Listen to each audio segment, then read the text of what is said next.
glorious and free. Oh, Canada, we stand on guard for thee. Oh, Canada, we stand on guard for thee. Let the doors be opened, que l'on ouvre les portes. Statements by members, déclaration de députés. The Honourable Member for Courtenay Alberni. Mr. Speaker, forestry is a cornerstone of Canada's economy, supporting more than 200,000 good jobs and sustaining hundreds of rural, northern and Indigenous communities from coast to coast. Yet once again, forestry workers are being left behind by the government's failure to secure a fair softwood lumber agreement. In August, the Prime Minister's promised $1.2 billion in support to respond to Trump's tariffs and duties, which the sector is still waiting for, and just $50 million it's earmarked for workers. That is not a serious plan. It's a token gesture. Almost 50,000 jobs in British Columbia alone are at risk, and entire communities could lose their livelihoods. Forestry families deserve more than press releases and photo ops. They deserve real and urgent action. The government must stand with Canada's forestry workers with urgent investments that protect jobs, strengthen communities, and build a sustainable future. L'honorable député de Bourassa. The Honourable Member for Bourassa. This is Women's History Month, and I'd like to pay tribute to Maude Royal, a woman of heart and action who has had a profound impact on Bourassa. For 15 years, she enthusiastically managed the Saint Hubert restaurant on P9, turning it into a true gathering place and symbol of inclusiveness. In 2018, at the height of the construction work on P9, she played a key role in creating the Charleroi and P9 Business Association, an initiative that led to the founding of the Montreal North BIA in 2023. For the past 7 years, she has also served on the board of directors of the Caisse des Jardins Sauvé au Récollet Montreal North, where she is an active member of the Governance and Ethics Committee. Her commitment, vision, and love for her community make her an inspiration to us all.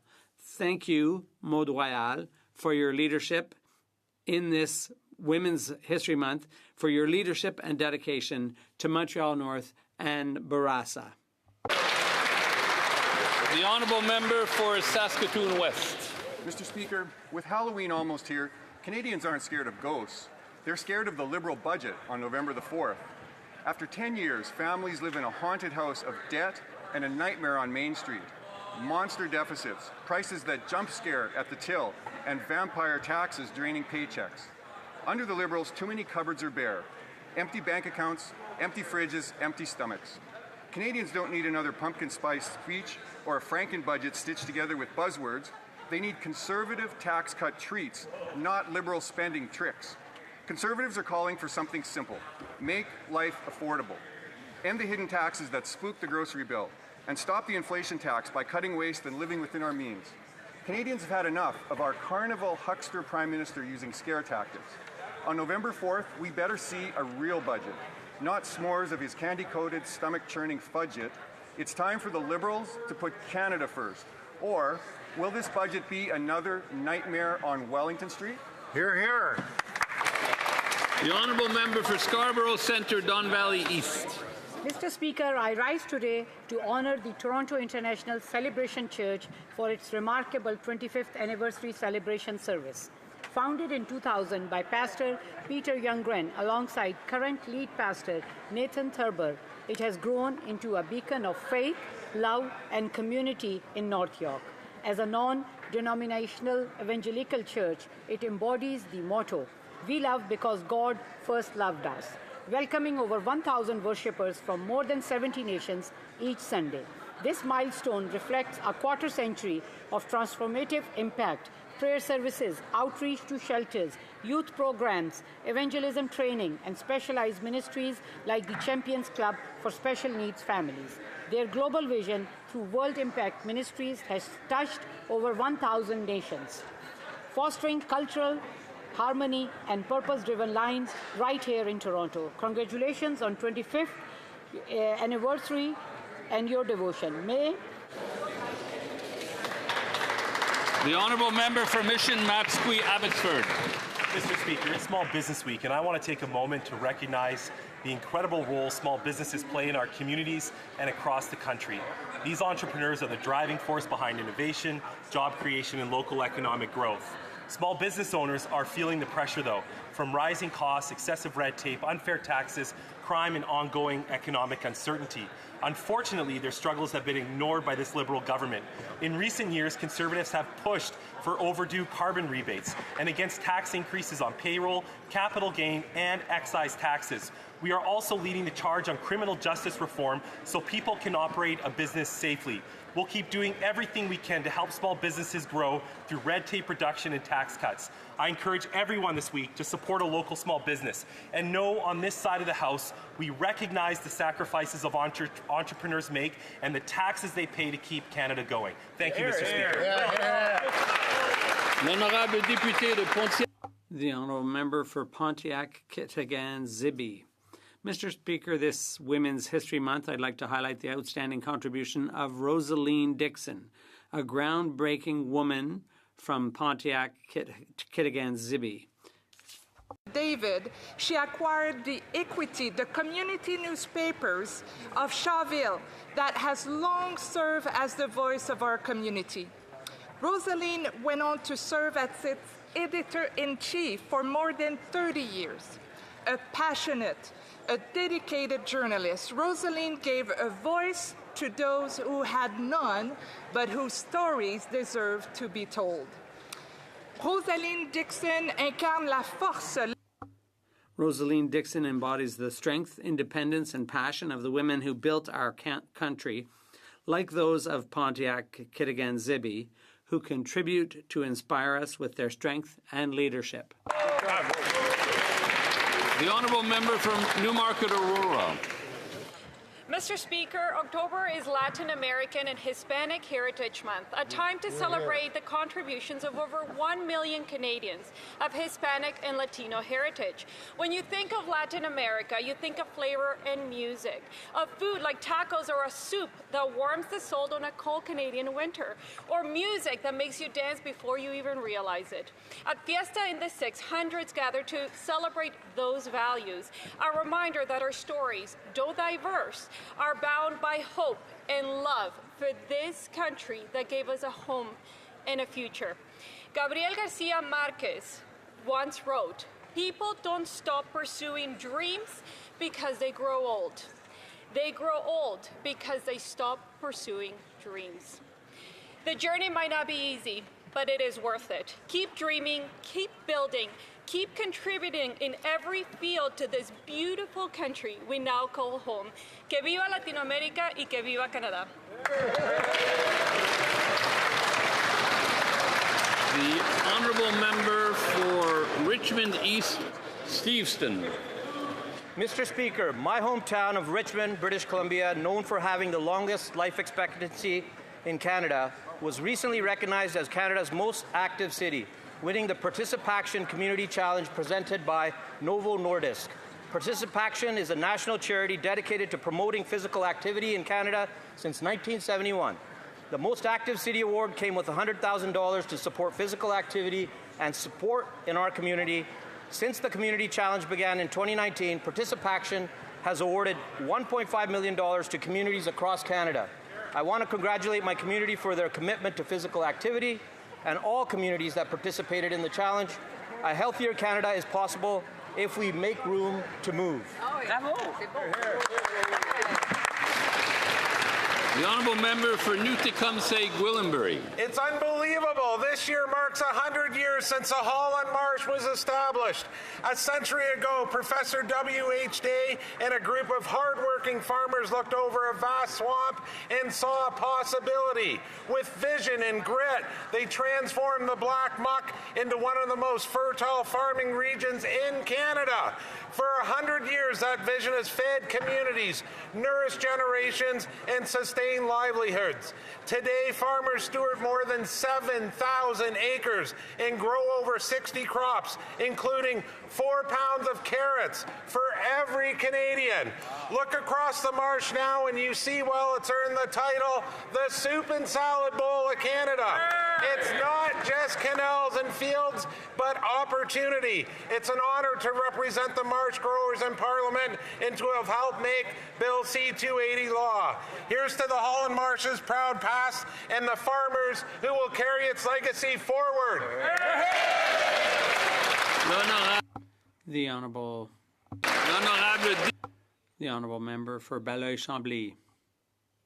Mr. Speaker, in tribute to the administrators of the University of Quebec Network and their president, our friend Alexandre Cloutier, they inherited one of the most precious jewels left by the great architects of the Quiet Revolution, foremost among them the dearly departed Guy Rocher, a university institution of teaching and research that has literally placed Quebecers in French among the best educated and most highly trained peoples in barely half a century.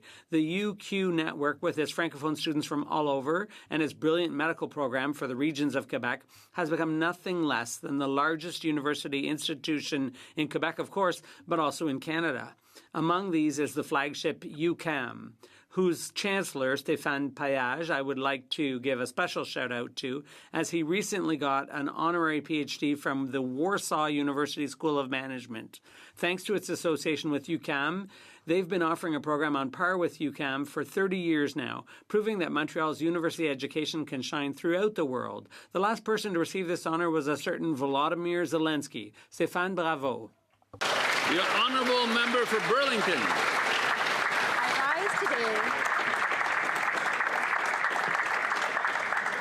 I rise today to recognize Burlington Mayor Marianne Mead Ward and the Halton Elected Representatives Group, which I am honored to be part of, for launching the Elect Respect campaign.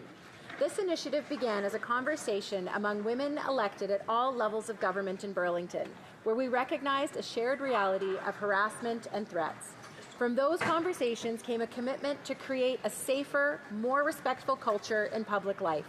Elect Respect calls on both elected officials and citizens to pledge respectful and inclusive participation in our democracy. It reminds us that debate should be about ideas, not personal attacks, and that integrity and respect must guide our discourse. Sadly, harassment toward elected officials has been on the rise. In 2023, the RCMP reported more than 2,600 threats, double the year before. Campaigns like Elect Respect matter because they call on all of us to set a better tone for our colleagues, for our constituents, and for the next generation of leaders. I encourage all members of this House to join me in taking... The Honourable Member for Peace River Westlock. Promised to make Canada an energy superpower and get projects built at lightning speed. 6 months later, not a single project permit has been granted. Not one. No pipelines, no mines, no energy corridors, just broken promise after broken promise. Now he pushes forward with his emissions cap. That will wipe out $40 billion in investment here in Canada, will drive away investment from across Canada, and cost over 40,000 jobs right here at home. More broken promises. The Prime Minister seems to think that supporting oil and gas starts and ends with cheering for the Edmonton Oilers. Mr. Speaker, Albertans don't need a Prime Minister to come up with a national wish list. We need him to get out of the way. A Conservative government would scrap the emissions cap. We would end Bill C-49 and C-69. We would scrap the industrial carbon tax. Instead of broken promises, we would restore the promise of Canada that hard work would buy an affordable home in a safe neighborhood, that you could put food on the table for every Canadian. Thank you, Mr. Speaker. The Honourable Member for Beaches East York.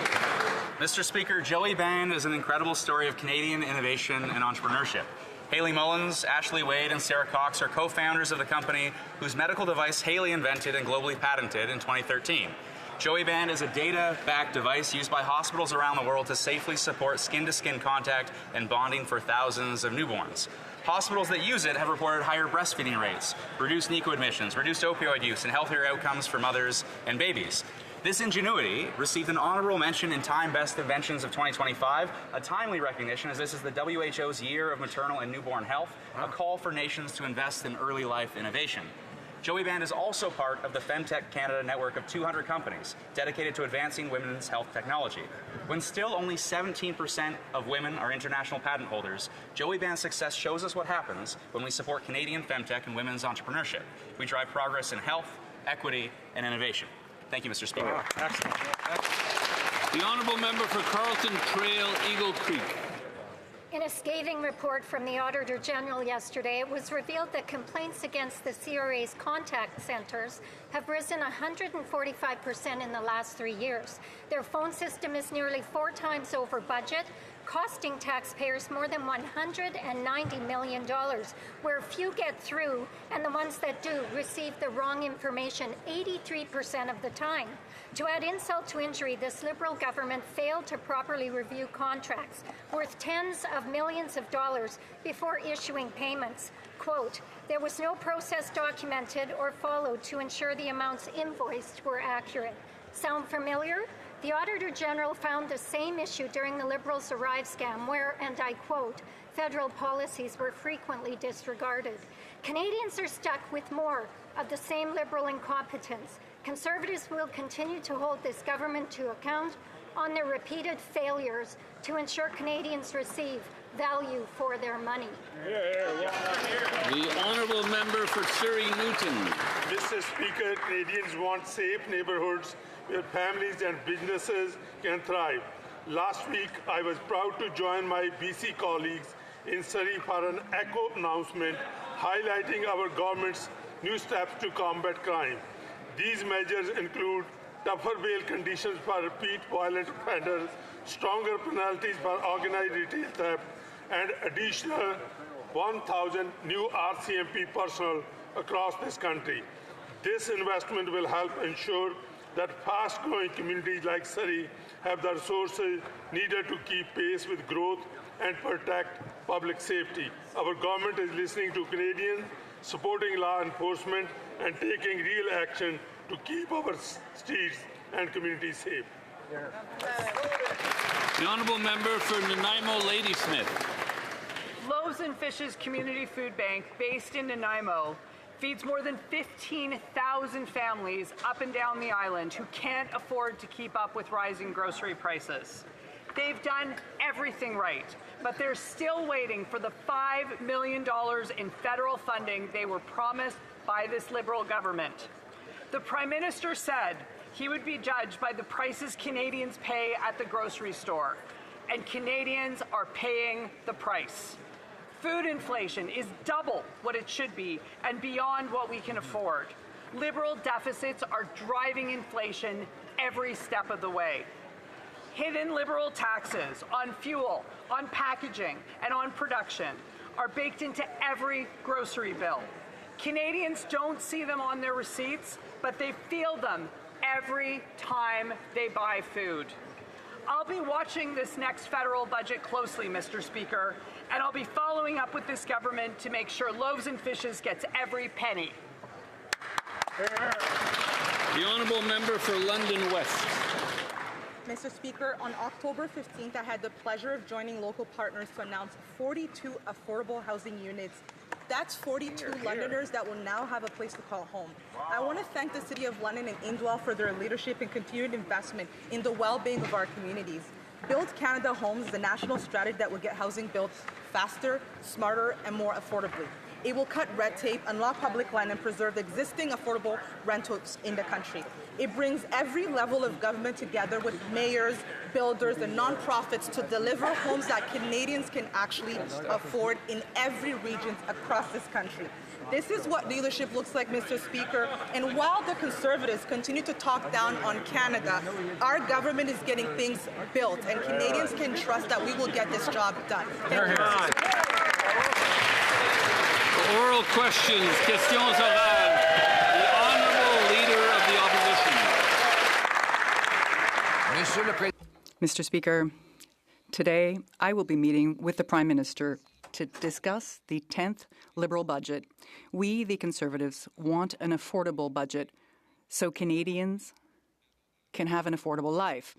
Mr. Speaker, the Prime Minister did not keep his promise to spend less. He doubled the deficit he inherited, and now the inflation rates are climbing. In fact, all measures are higher than the Bank of Canada target. Will the Prime Minister agree to what we're looking for an affordable life for Canadians? Premier Ministre. The Right Honourable Prime Minister. Mr. Speaker, it will be an affordable budget and an ambitious one. Affordable for operational expenditures. We will clean up operational expenditures, but we will be investing in Canada. This will be the largest investment in our country, in the history of our country. The Honourable Leader of the Opposition.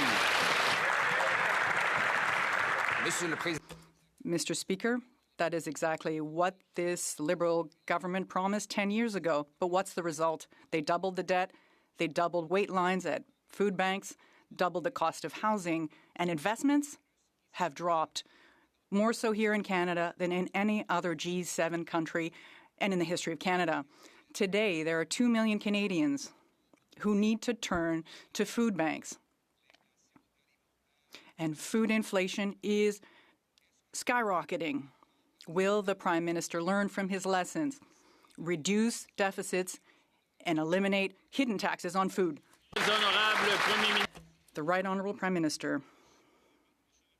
Mr. Speaker, as I've just said, this will be a cleaning up of operational expenditures for the first time in a decade in this country. Second, with respect to inflation, it will be the 21st month in a row that the rate of inflation is in keeping with the Bank of Canada's target range. That's 2.4, and the range is 1 to 3.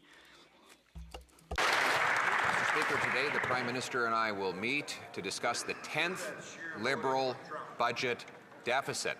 Our priority as Conservatives is an affordable budget for an affordable cost of living for the Canadian people. The Prime Minister promised he would spend less, but his deficit spending is 100% more. He promised he'd be judged by the prices at the grocery store.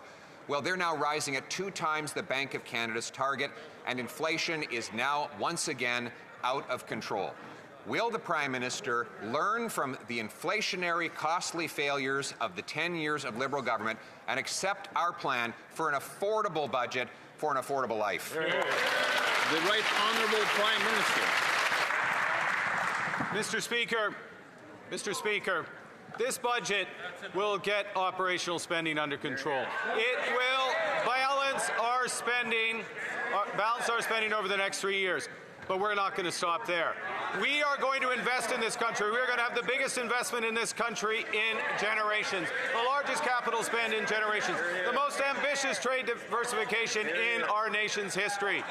We will do everything to help Canadians get ahead, as they have gotten ahead every single month since I became Prime Minister. Hear, hear. The Honourable Leader of the Opposition. Never bought groceries lately. Canadians, according to this Prime Minister, have never had it so good. If you're that single mother out there walking down the grocery aisle looking at prices rise before your eyes, if you're that senior choosing between eating and heating, if you're one of the countless Canadians who see that roasted coffee is up 41% since the Prime Minister took office, that nuts and seeds up 15%, that food price inflation is now double the target, or if you're one of those 2 million people that are lined up at food banks every single month, the Prime Minister says you've never had it so good. How is it possible for this Prime Minister to be so costly and so out of touch with reality? Hear, hear. The Right Honourable Prime Minister. Okay, Mr. Speaker, it's time once again for our economic lesson. Okay. Getting ahead means your wages grow faster than inflation. Let's look at the relationship between inflation and deficits. The inflation rate in Canada, the food inflation rate, is the G7 average, and we have the lowest deficit in the G7. What the government is going to do is use that deficit to grow this economy like it's never seen before. Hear, hear. Well done. The Honourable Leader of the Opposition. So the Prime Minister says to that single mother, that small business owner, that senior I just referenced out there, that he needs to give you economic lessons. You are the one out there who are watching prices please rise right before... Yes, the honourable member knows to speak through the chair, and there was a lot of noise around that. So if the honourable member could just start from the top, please. Mr. Speaker, the Prime Minister is now lecturing Canadians who are lined up at food banks, telling them that they've never had it so good. That if only they appreciated all the many promises that he's made, promises that he hasn't even begun to keep, that they would then be appreciative of the fact that here we have fresh and frozen beef is up 14%, fresh and frozen cut chucks up 12%, frozen meats up 11%, coffee grains up 40%. Does he believe that people paying these exorbitant prices should be thankful for his economic lessons? The Right Honourable Prime Minister. Mr. Speaker, we promised to cut taxes for every Canadian. 22 million Canadians have their taxes cut. We promised to cut taxes on first-time home builders. They've been cut. We promised to cut the carbon tax. It's been cut. You weren't here. It's been cut. It's been cut. And we promised to build this country strong. November 4th, this House will have a choice. Are you with us for those single mothers? Are you with us for those farmers? Are you with us to build this country strong so they can get it?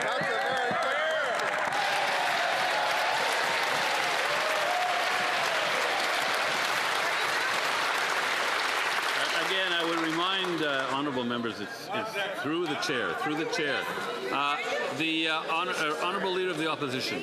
Mr. Speaker, I think he meant to say, are you with us for the bankers and bondholders who will be collecting record interest payments on the newly doubled national debt? The Prime Minister has literally doubled the deficits that he inherited from the Liberal government, deficits that were already exorbitant and out of control. And what do you know? Inflation immediately started to rise. 2 of the 4 measures are outside of the acceptable Bank of Canada range. All 4 measures are above the Bank of Canada's 2% target. The more he spends, the more things cost. Does he acknowledge at least that every dollar he spends comes out of the pockets of hardworking Canadians? The Right Honourable Prime Minister. Mr. Speaker, we are putting more dollars in the pockets of hardworking Canadians because we cut taxes on 22 million Canadians. Mr. Speaker, our focus is putting even more dollars in the pockets of hardworking Canadians. That is why we will have the most ambitious capital investment program this country's ever seen, the most ambitious home building program this country has ever seen, the biggest investment in defense and our industrial capacity that this country has ever seen, and the biggest and most effective climate competitiveness strategy that this country has ever seen. The honourable member for Belleuil-Chambly.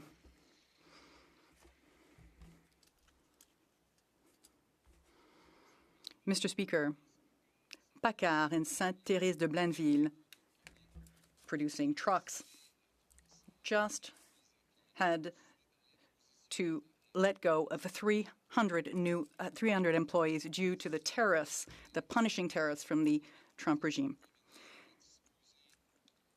3 months after the elections that were supposed to solve all of these issues with respect to tariffs, can the Prime Minister reassure this company and the employees that no matter what, the employees and the company will be protected? The Right Honourable Prime Minister. Monsieur le Président, Mr. Speaker, we are disappointed by the situation at Paccard, at Stellantis and at GM in the automobile sector. We already have the best agreement with the U.S. We have the lowest tariffs for trucks and cars. But we are working with the Americans. We are negotiating with them. We will reassure workers at Paccard. The honourable member for Belleuil-Chambly. If that's the best deal, Mr. Speaker, I would not want to see the worst. And this raises a lot of concerns. People need some degree of certainty. Can the Prime Minister assure us, beyond any reasonable doubt, especially after the loss of these 3% taxes on the web giants, that the cultural exception will be protected in the tariff negotiations and that supply management will be protected entirely, including processing and in all respects, with no compromise. The Right Honourable Prime Minister. Mr. Speaker, I can assure this House that we will protect supply management in our negotiations. We will protect Quebec and Canadian culture in the negotiations. That's it. The Honourable Member for Belleuil-Chambly. That's it, but you have to say completely. First, we should discuss the issue of forestry. Now we have to be beyond the level of protecting it. We need to save it. The forestry industry is subjected to a crisis that is worse than in 2008. Shutdowns, closures, hundreds of jobs have just been lost in Saint-Michel-des-Saints. Can the Prime Minister guarantee that faced with these 45% tariffs, there will be a plan and a complete plan to save the forestry regions in Quebec? The Right Honourable Prime Minister.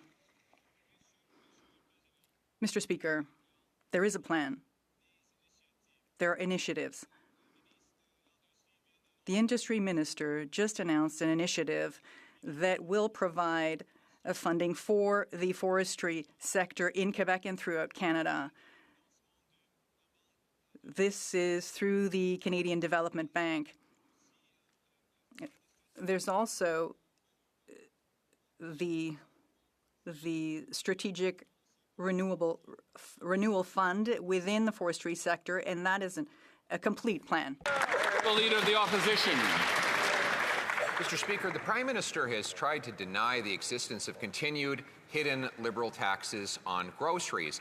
But Canada's leading food price expert, the food professor, Sylvain Charlebois, has said the exact opposite. He says, and I quote, "The industrial carbon tax, the worst part is still there." He was referring to the fact that farmers pay the tax on the steel that goes into their farm equipment, combines, tractors, and bins, and on their fertilizer.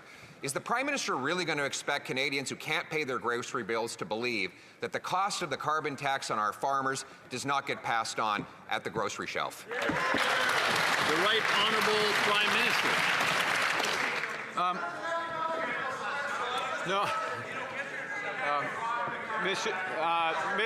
Mr. Speaker, I'm going to quote independent research, Mr. Speaker, of the Canadian Climate Institute, which finds that the impact of the industrial carbon tax, now wait for it, the net impact of the industrial carbon tax on food prices, it is on average around 0%.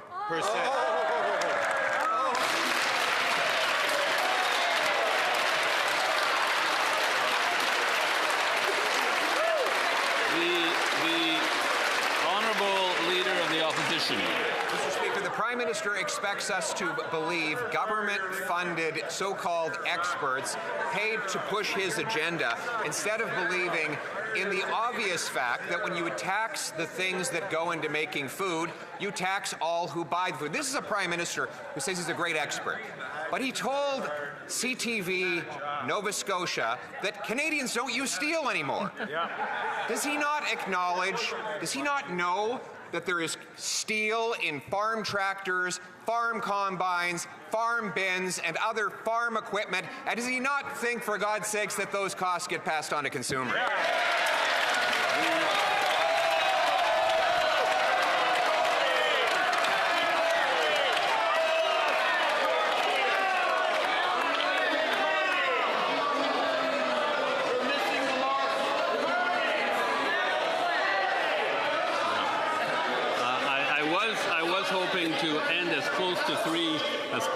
But it might not be possible today. The Honourable Government House Leader.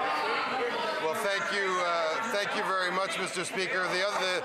The folks are feisty over there today. What I will say is we've been hearing all week, all month, since the beginning of this session about these imaginary taxes. These imaginary taxes in the brain of the Leader of the Opposition, but that no one else has seemed to manage. budget, there will be some numbers and some tables that he can read there where he will not find taxes on food. There is no tax on food. There will never be a tax on food. The Honourable Leader of the Opposition.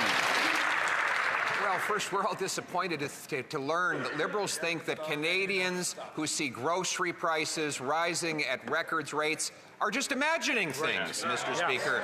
And further disappointed to see that this Prime Minister cannot stand in his place and address real questions about the cost of groceries for Canadians. It's not just the industrial carbon tax, Mr. Speaker. It is also the government's fuel standard, which, according to their own department, is going to increase the cost of fuel by 17 cents on the farmers and the truckers who bring us our food. Does he really expect consumers to believe that won't?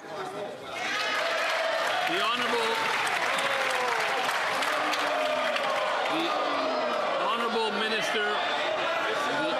Minister of Jobs and Families. Thank you, Mr. Speaker. And what's not imaginary is that Canadians know who they can trust. In fact, time and again, they've looked at these Conservatives across the aisle vote against their very interests, whether it's things like the school nutrition program, whether it's things like early learning and childcare, which, oh, by the way, Mr. Speaker, has got the average cost of childcare down to $16 a day. Mr. Speaker, these are real savings for real Canadian families, and the only thing imaginary is their own perception. The Honourable Leader of the Opposition. Mr. Speaker, it is really disappointed this Prime Minister refuses to stand up and debate the real cost of his taxes on Canadian food consumers. It's the same thing with the auto sector. He promised that he would negotiate a win. He promised to get a rapid deal. Still no win, still no deal. Elbows gone missing, and so are the jobs. Today we saw Paccard au Québec. Il y a 300. In Quebec, 300 jobs lost at Paccard. That it was Ingersoll, the Cami plant, and before that the GM plant in Oshawa. Is the Prime Minister selling out the auto sector in his attempt to back down to the U.S. President? Yeah.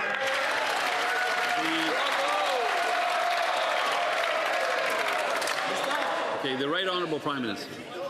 Mr. Speaker, there's no I in team, but apparently there's an I in Conservative. Oh! Team in Conservative. There's a team on these benches.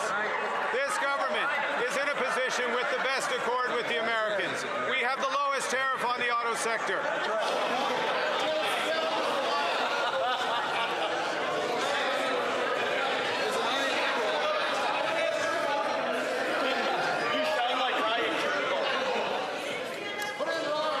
The Right Honourable Prime Minister from the top, please.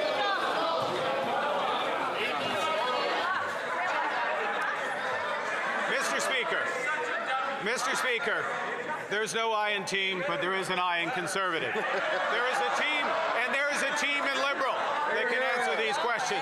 And this is what the Liberal team has accomplished. We have the best deal with the Americans of any country. We have the lowest tariff on our automobiles and trucks of any country, but we are not satisfied. That is why we are negotiating a new accord on steel, on aluminum, on energy, and on auto. The Honourable Leader of the Opposition. The question was about jobs, and he responds with a spelling bee, Mr. Speaker. This is the guy who's supposed to negotiate a win for us, a guy who said he'd have a deal by July 21st. He's the guy who said he's had his elbows up, and since that time, his elbows have gone missing, Mr. Speaker. The Canadian people need those jobs. He promised he would protect those jobs.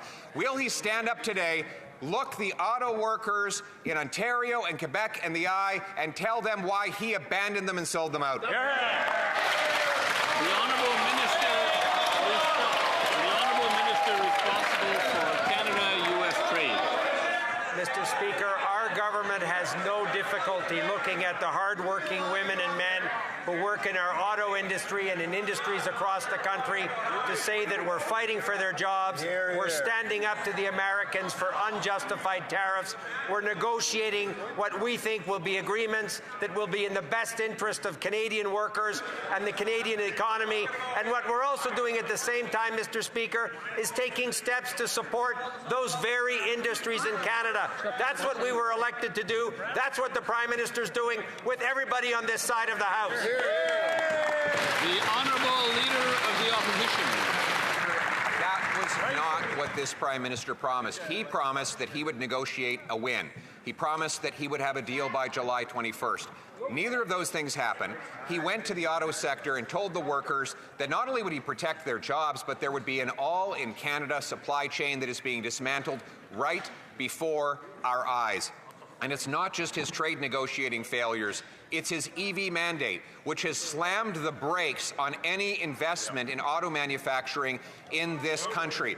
If the Prime Minister take personal responsibility for this and announce today an end to the EV mandate so we can get our workers back to jobs.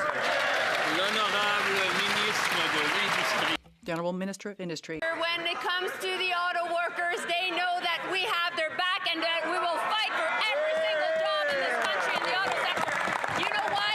Because the Canadian automakers and the Canadian auto workers are actually the best in the world. And therefore, we will make sure that Stellantis is held to account. We are meeting with GM tomorrow in Ottawa, bringing back a model into the plant in Ingersoll, and we will be there also for the employees at Packard and Sainte-Thérèse. Thank you. Okay, what about Gould? Okay, so We have, yeah, I think. okay, okay. Excuse me.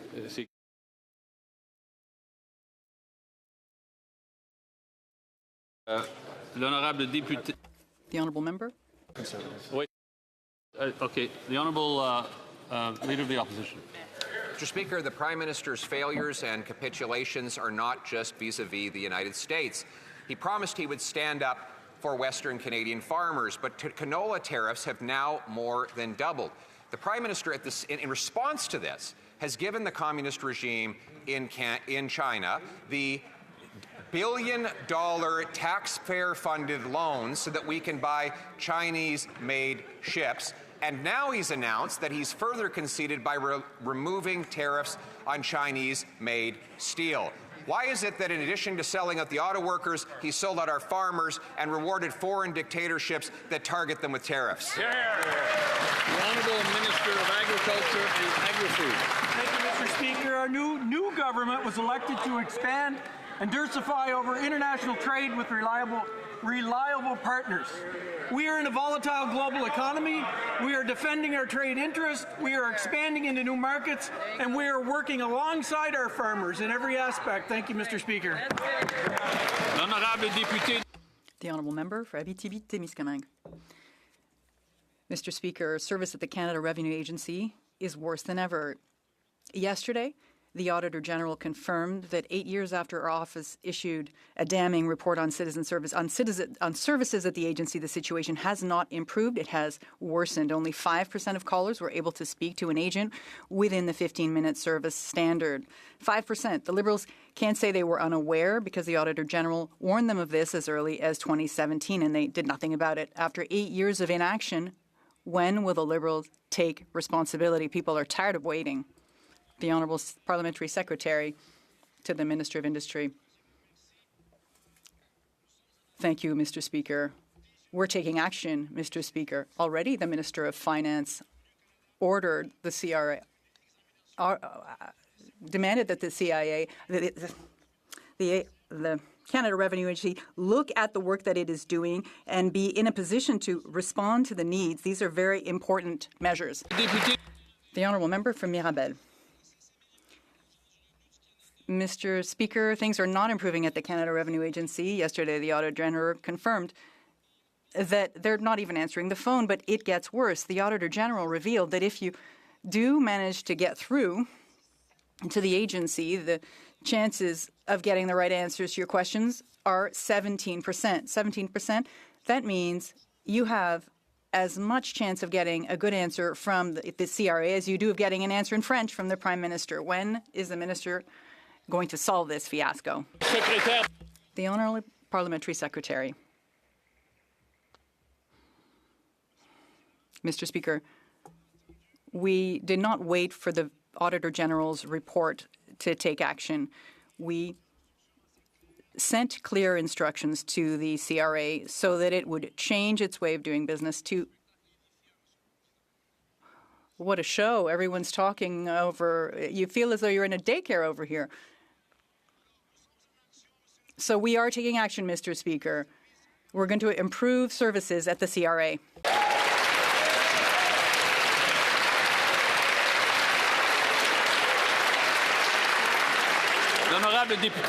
The Honourable Member from Montmorency-Charlevoix. Mr. Speaker, in Quebec, rents have risen by almost 10%, twice the Canadian average, when we know that Canadians spend about 50% of their income to house themselves and feed themselves. This is concerning. In the meantime, the Liberal government is continuing to feed these inflationary costs for groceries, gas, housing. After 10 years of deficits and broken promises, families in Montmorency-Charlevoix and in Quebec can't take anymore. When will the Prime Minister take control of public finances and make life affordable for Canadians? The Honourable Parliamentary Secretary.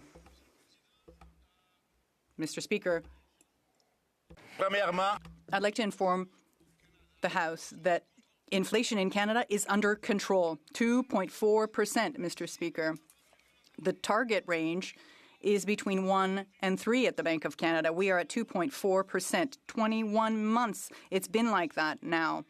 Second, Mr. Speaker, there is no relationship between the government deficits and inflation. Inflation is a global event, Mr. Speaker. COVID, war in Ukraine, increased costs of gas. Does that mean anything to you?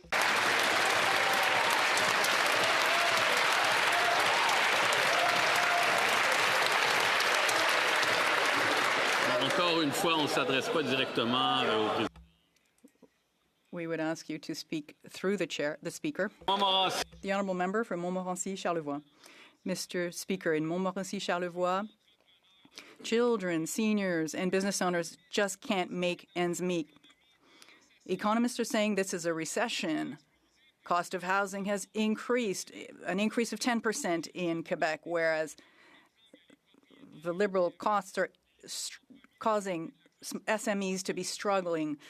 What they promised was to help the middle class, but they've actually done the very opposite. When will the deficit, not the cost of the deficit, no longer be borne by these families? When will they do something about these irresponsible expenditures? The Honourable Minister, in light of the exchanges in this question period, it is clear that economists are actually on this side of the House, not on that side. Now, when it comes time to talk about families in Montmorency-Charlevoix, what does he have to say to them when he voted against the child care benefit that helps thousands of them, when he voted against the dental care plan, or the Leader of the Opposition doesn't even think it exists? That's 6 million Canadians who have access to this.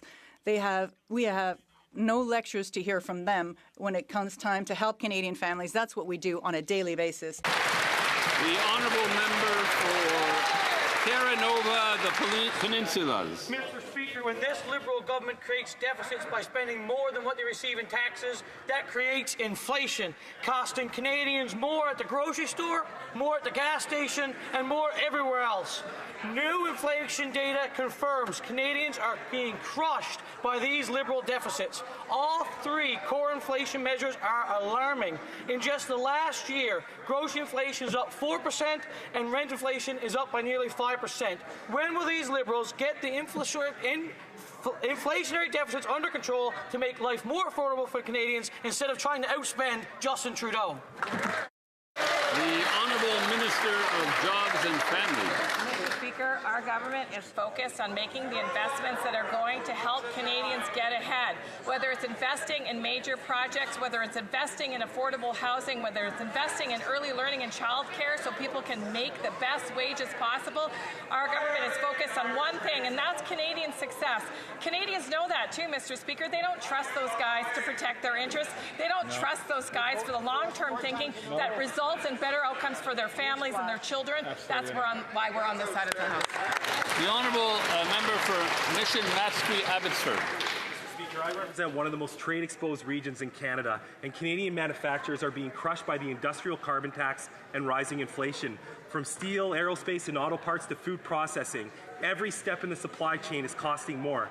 Manufacturers can't compete when the cost of everything keeps rising and businesses are burdened with more and more red tape. Will the Prime Minister finally admit that his industrial carbon tax policy and red tape policies like the plastic registry are unnecessary burdens doing nothing to improve competitiveness or to protect the environment? The Honourable Minister of Industry. Of course, we'll be there to protect jobs, to create jobs and attract talent and investment. And when it comes to creating jobs, particularly in the manufacturing sector, we're doing this through our new defense industrial strategy, which will be about buy, build, and partner. And of course, we'll do that through major projects. Across the country, we've already announced 5 major projects worth $60 billion in private capital. We're coming up with the next step with new projects before Grey Cup. By the way, Grey Cup, November 16, Mr. Speaker. The Honourable Member for Mission Matsqui Abbotsford. Mr. Speaker, if the Industry Minister had to be burdened with the paperwork and the bills that small businesses are facing today, she would act differently in this House. Take the food and beverage industry, for example. They run on razor-thin margins, and after 10 years of liberal deficits, food inflation continues to rise, 4% this year. That's forcing restaurants to charge more and make less. Is this government willing to address any of the costs that small businesses are facing, or will it keep borrowing, spending, and driving inflation even higher while job creators are left paying the price? Hear, hear. The Honourable Minister for Women, Gender Equality, Tourism and Small Business. Thank you, Mr. Speaker. Our government understands the importance of Canadian industries, and that is why, Mr. Speaker, we introduced the Buy Canadian policy to strengthen supply chains and support small businesses with the opportunities to succeed right here in Canada. We're also supporting small businesses hard hit by the tariffs, expanding the Business Development Bank of Canada loans by up to $5 million, and launched the $5 billion Strategic Response Fund so that businesses can adopt and pivot during these challenging times. And Mr. Speaker, we're also reducing red tape, unlike what the member just said just now. Mr. Speaker, these measures are going to support Canadian industries, support Canadian workers, and support our small businesses. And Mr. Speaker, happy Small Business Week. The Honourable Member for Carleton.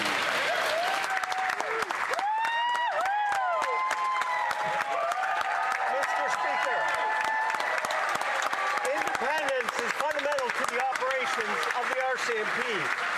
My former MP and the current leader of the Conservative Party recklessly criticized the RCMP. His caucus doesn't want to talk about it, and even a former Conservative minister stated how grossly imprecise his comments were. Can the Minister of Public Safety reiterate the importance of the RCMP's independence, which ensures the protection of all Canadians?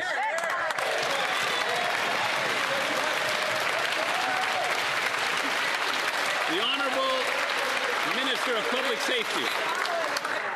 I want to thank the member for Carleton for this very important question, Mr. Speaker. The Leader of the Opposition has made some irresponsible statements relating to the RCMP. As you're aware, Mr. Speaker, the RCMP play an integral role in the safety and security of Canadians. It's an independent organization that abides by the rule of law.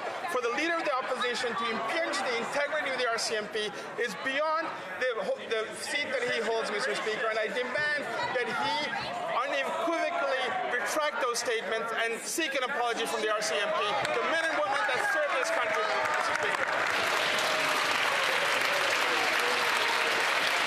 The Honourable Member for Middlesex, London. Speaker, Cami families are getting pink slips and the auto sector in Canada is hanging by a thread. The Liberal EV mandate is a bumper sticker, not a plan. A pipe dream that costs billions in taxpayer subsidies and all for nothing. Over 6,000 Canadian families' livelihoods are at stake right now as auto manufacturers move their businesses to the U.S. So will the Prime Minister tell unemployed auto workers why his failed policies that help send their jobs south? The Honourable Minister of Industry. Let me be clear, what is happening to the auto sector is actually linked to the American tariffs. When it comes to the EV mandates, the Minister of Environment, myself, of course, with the Prime Minister, we've been working with the industries to find solutions. And by the way, right now, they've been paused. So when it comes to the workers themselves, we will be there to support them. We will make sure that Stellantis is held to account. And meanwhile, we're working with GM to bring at the Ingersoll plant a new model, because obviously these workers need to be supported, and we will build One Canada strong. The Honourable Member for Middlesex London. Mr. Speaker, that's just more talk from the Liberals that does nothing to help people. Cami workers in Ingersoll are worried about paying their mortgages and putting food on the tables. Right. After handing out billions in subsidies, Cami's indefinite layoffs, they come at the cost of the Liberals' failure to negotiate protections for workers. When Cami bleeds, so do parts suppliers, tool and die makers, truckers, diners, and other small businesses across Middlesex London and southwestern Ontario. So will the Prime Minister look the auto workers in the eye and explain to them why he failed to protect their jobs?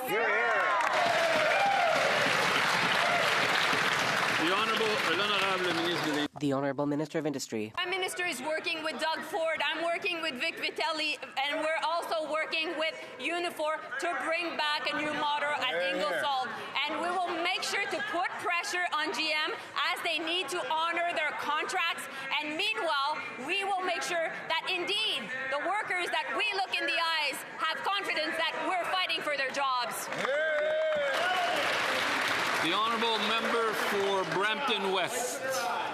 Mr. Speaker, Stellantis got $15 billion of taxpayer money. That's over $1,000 from every Canadian household. And what's the result? 3,000 Canadian workers are losing their job as production moves to the U.S. If that's the Liberal job protection, Canadians should be alarmed. Will the Prime Minister tell us exactly how many Canadian jobs are guaranteed in that $15 billion deal? Or did the Liberals just write a blank check to protect corporate profits, not Canadian workers? The Honourable Minister of Industry. Speaker, I understand the frustration on the part of my colleague who's from the region. That being said, I think we have to set facts extremely straight. That's right. Because obviously the support to the sector was linked to the fact that there would be production of batteries. As the production has only started, obviously $15 billion of federal taxpayers' money have not been invested. What is at stake, though, is that we negotiated very well the contracts to support the Brampton plant, and therefore the opposition, including the Conservatives, will have access to these contracts in committee, and they will see that we have the workers back. The Honourable Member for Essex. Mr. Speaker, the Finance Minister handed $10 billion to Stellantis to create 2,500 jobs in Windsor, but now they're threatening to ship 3,000 jobs from Brampton to the U.S. These Liberals have abandoned Canadian auto workers who don't know how they'll provide for their families and their futures. What job guarantees do the Liberals actually negotiate? And if there's nothing to hide, why won't they release the contracts outlining the specific details of the Canada-wide job guarantees? Good question. The Honourable Minister responsible for Canada-US trade. Thank you, Mr. Speaker. Knows very well that we're working to support auto workers and the sector in Canada. There's over 100 years, Mr. Speaker, of proud history in making vehicles in Canada. That's a manufacturing sector that's important to every part of the country. That's why not only are we taking measures with the Government of Ontario and partners across the country, unions, to support the industry and those workers, we're also negotiating with the Americans so that we can get a deal that's in the interest of the long-term security of Canada's auto sector. Hear, hear. The Honourable Member for Louis Saint Laurent Akiawanrock. Mr. Speaker, for 60 years, PACCAR has been manufacturing cars in St. Therese de Blainville. Today, 300 workers learned that they would be losing their job. That is the sad reality of Liberal policies. They talk a lot, but they act little. These people were elected under a slogan of elbows up and a promise that all tariffs would be lifted. But what happened? 300 people lost their job. What will the Prime Minister actually do to convince Trump that these tariffs make no sense? And what will he say to these workers? The Honourable Minister of Industry. Thank you, Mr. Speaker. I have a lot of respect for my colleague, and I know the PACCAR plant very well. I actually visited it with the new member for Therese de Blainville recently. I spoke with the head of the plant lately. Bad news has gone out. We will not accept this. We will continue to fight to ensure that our workers in St. Therese are not only supported, because St. Therese is a Quebec manufacturing hub, but we will also work with the province of Quebec and municipalities throughout the country. We should be buying more trucks made here in Canada. The same can be said for buses. We will protect our jobs. Member for Fort McMurray, Cold Lake. Yesterday, the Auditor General delivered a scathing report on the state of childcare. Despite spending billions of dollars from this Liberal government, the childcare plan, their shortages of available childcare has gotten worse over the last 5 years. Stats can show the proportion of parents that use childcare and reported difficulty finding it rose from 36% in 2020 to nearly 50% in 2025. Wow. Only Liberals could spend more and get less. Will the Prime Minister admit that his childcare plan is yet another broken Liberal promise? The Honourable Minister of Jobs and Families. Mr. Speaker, it's the sort of height of irony that a Conservative MP who voted against childcare is now criticizing childcare that exists across this country. What the Auditor General said is that provinces and territories have to do a better job in terms of reporting. We're working with provinces and territories to make sure that we grow the number of spaces. But let me leave you with this, Mr. Speaker. $16.50 a day. That's the average price families are paying for childcare, and that's a huge savings for Canadian families. The Honourable Member for Fort McMurray, Cold Lake. Typical Liberals blame everyone but themselves. They committed to build 250,000 new childcare spaces in 5 years. 3 years in, less than half. Worse yet, they don't know how many spaces are going unused. They don't know how much unmet demand exists, all while using funky, inconsistent math. Provinces are warning that this $10 system could collapse when federal funding ends, with inflation and staffing shortages piling up. How can the Prime Minister justify blowing through billions with families waiting on waiting lists? The Honourable Minister of Jobs and Families. Mr. Speaker, again, I'm really heartened to hear about the support that member has for early learning and childcare. It's a real switch, Mr. Speaker, given that you voted against it time and again. But I will say this, Mr. Speaker, I have a meeting with my counterpart this afternoon with the Minister from Alberta to talk about exactly that, how we take the next steps together, because as that member would know, jurisdiction over childcare lives in provinces and territories. We have funded this system to such an extent that, Mr. Speaker, the average family is paying $16.50 a day. What a savings for Canadian families.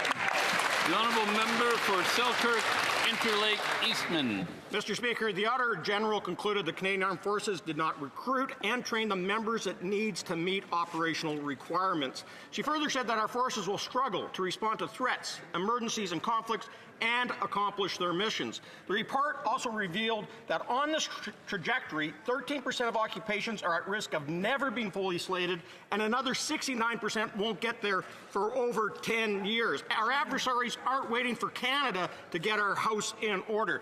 How does the Defence Minister expect our armed forces to meet our international obligations and protect Canada without the personnel?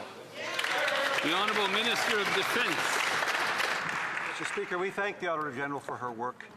As we rebuild, rearm and reinvest in Canada's military, we're making changes to our recruitment processes to get more people in the door and faster.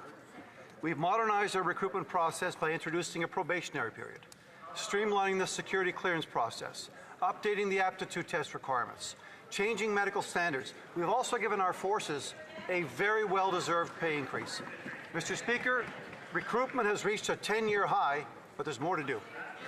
The Honourable Member for Selkirk Interlake Eastman. But he let 100,000 Canadians slip through his fingers. The Auditor General also reported yesterday the situation gets worse for our troops after they enlist. She said military housing is, and I quote, the kind of conditions you and I wouldn't want to live in, nor should we expect our troops to either. The National Defence Committee came to the same conclusions in the last Parliament. Nothing has changed, and the report confirmed the wait list for military housing is growing to over 7,000. How can the Defence Minister sleep at night knowing our troops are living rough and all he can do is re-announce old Liberal promises for 600 new housing units, but our troops need 7,000 now? The Honourable Minister of Defence. Mr. Speaker, I sleep very well at night because of the incredible women and men in the Canadian Armed Forces. That's who I count on. That's who I count on. We're rearming, Mr. Speaker. We're rebuilding and we're reinvesting in the Canadian Armed Forces. The member knows this. When it comes to CAF housing, we're looking at new solutions through private sector partnerships to give our forces a safe and affordable place to call home.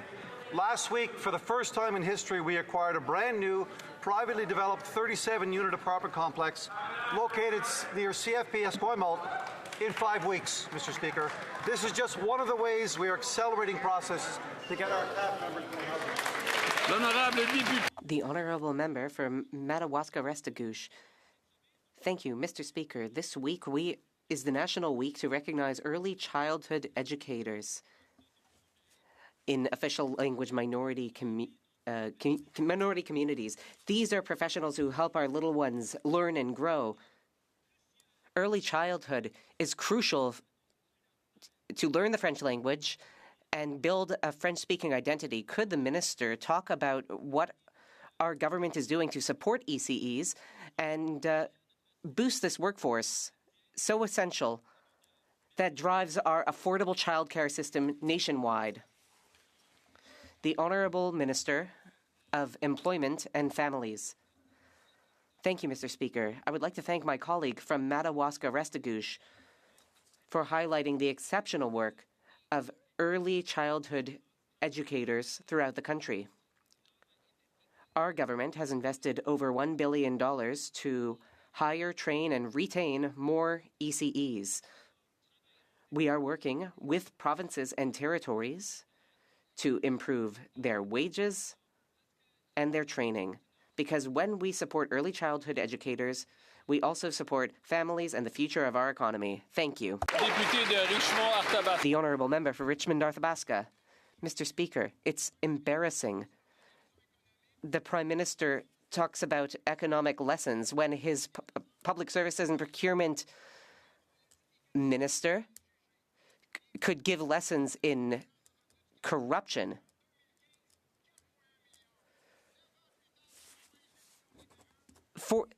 After 10 years of Liberal government waste has gone up by 66%. The responses we are here getting today show that they understood nothing about balanced budgets. When will we get over to a period of proper economic management? The Honourable Minister responsible for national revenue. You know what's embarrassing? The official opposition leader who talks about jailing his political adversaries. The official opposition leader who is undermining the rule of law in the country. The official opposition leader denigrating the Royal Canadian Mounted Police. And you know what else is embarrassing? The opposition leader is not only not apologizing, 100 of his members of parliament are refusing to denounce these completely inappropriate remarks. His predecessor in Richmond-Arthabaska would have some lessons to teach him. He should follow his example and call out his leader. The Honourable Member for Newmarket Aurora.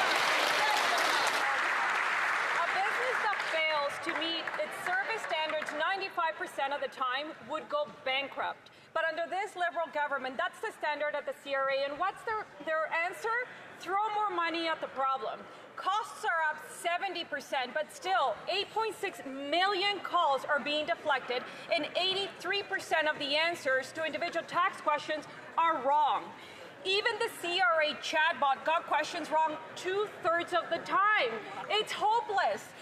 If this Liberal government can't even manage its own revenue agency, how can Canadians trust it to ever balance the budget? The Honourable Secretary of State for Financial Institutions. Thank you, Mr. Speaker. Mr. Speaker, Canadians deserve timely, reliable, and accurate service from the CRA. And that's why we thank the Auditor General for her report. Earlier this fall, we embarked upon a 100-day plan to strengthen service, improve access, and eliminate unacceptable delays. And we have good news. Since the launch of the plan, CRA call center service levels have more than doubled. 89% of Canadians getting an answer within 15 minutes. Wow. That is good news. This report will help the CRA build on significant service improvements it has made since September. It will also help guide our government to work as the Honourable Member for Swift Current Grasslands Kindersley. Mr. Speaker, the Auditor General report shows CRA had a huge increase in deflected calls from 1 million to 8 million in 1 year. Wow. People in the Southwest wait hours, sometimes days, to reach a service agent, and then they have to deal with huge delays in resolving their file, even if the CRA made the mistake. CRA fails to meet its own service standards after already lowering them, and the odds are high that the agents will give you inaccurate information. But their budget went up 70%. So why is that with these Liberals? Canadians always pay more, but get less. The Honourable Secretary of State. Thank you, Mr. Speaker. Mr. Speaker, let me be clear. The CRA is providing accurate information to Canadians in nearly all cases. The audit looked at a sample of 167 calls from last spring before we launched our 100-day plan to fix CRA service. The CRA reviews over 100,000 calls every year for accuracy and has found that more than 93% are accurate for inquiries related to taxpayer files. We're focused on delivering service for Canadians. We will get this right. Thank you, Mr. Speaker. The Honourable Member for Winnipeg South.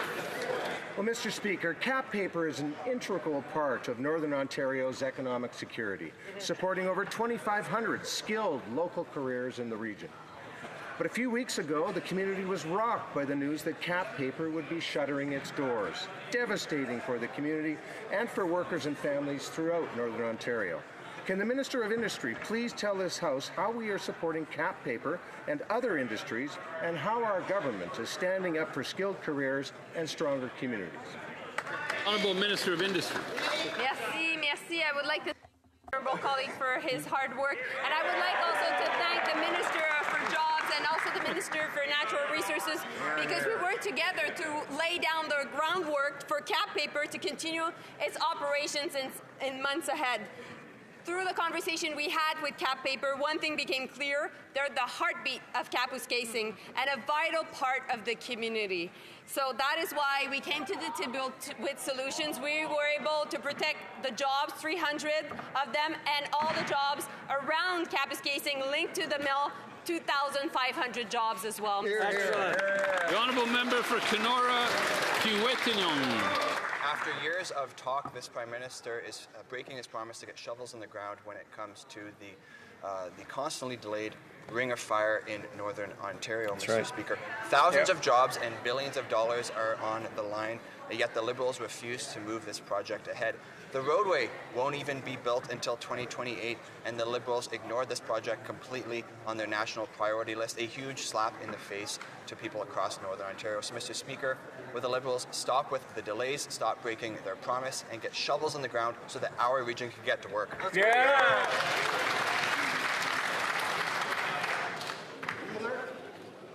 The Honourable Minister of Jobs and Family.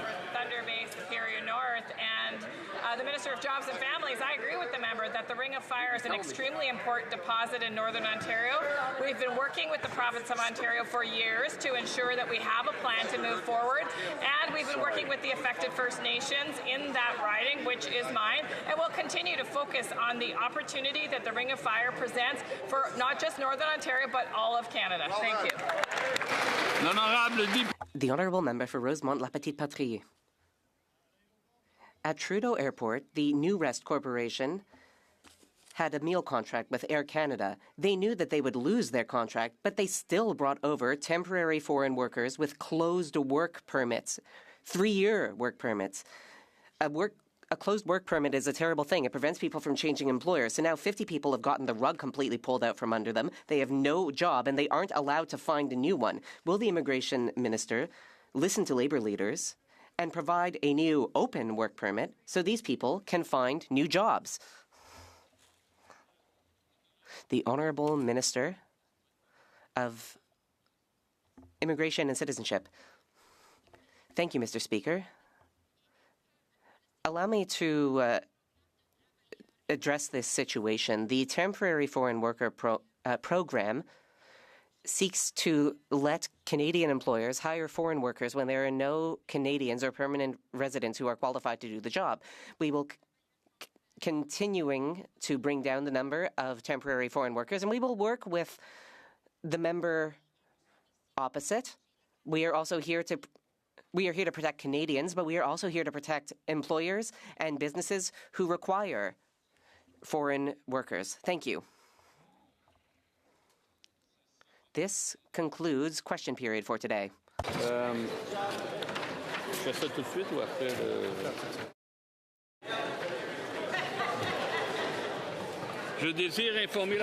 like to inform the House that the volume of earpieces has now been reset.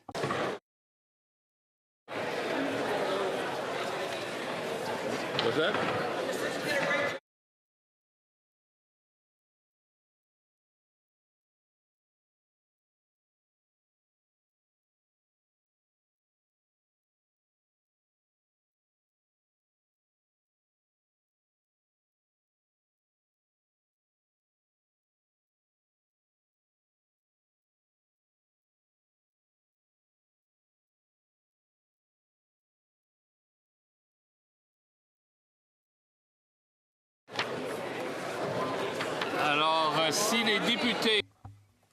If members could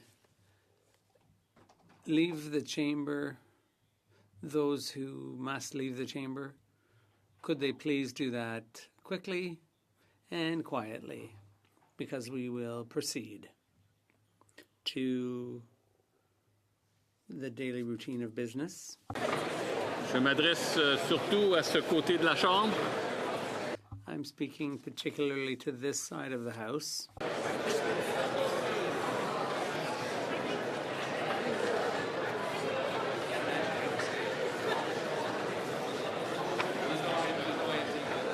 Okay, we must proceed now with a daily routine of business. I would ask the members to leave quietly if they must leave. Dépôt de documents. Tabling of documents. Dépôt de projet de loi. Introduction of government bills. Déclaration de ministre. Statements by ministers. Rapport de délégation. Reports from interparliamentary delegations.